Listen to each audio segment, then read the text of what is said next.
at your office, what would be one thing that they could change today to begin to make the step towards optimization? Well, I mean, there's a lot of things that people can do. I mean, first of all, really trying to minimize screen time and exposure to electromagnetic fields or high frequency electromagnetic fields or EMFs.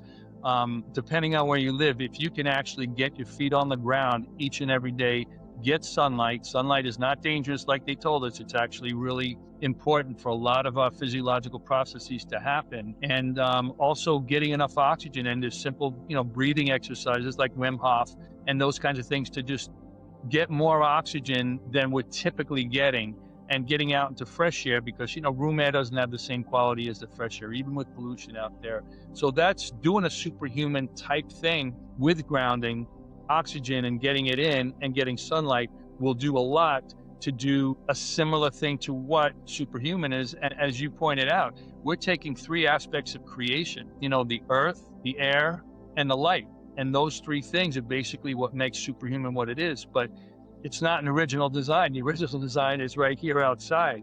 And so, we could all benefit. And it's funny, we live in Boca Raton, Florida. There's an east side of town where the ocean is, and there's a west side of town which tends to have more of the communities with golf courses and things like that.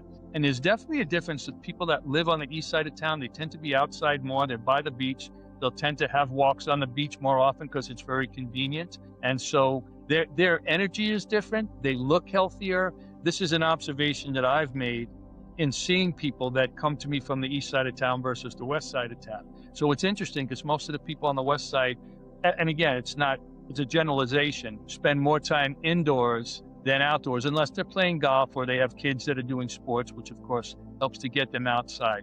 But people that are empty nesters, they really have to make it a point to get outside into that environment, so to benefit from how nature supports our bodies, our physiology. So those are certain just easy things to do. The other thing that most people don't realize is the importance of hydration. Even just drinking water is not enough. You need electrolytes. Electrolytes is what helps to get the water inside our cells, because that's where the water is needed. It's not just a question of drinking the water to get it into your tissues. It must get inside the cells to do what it does.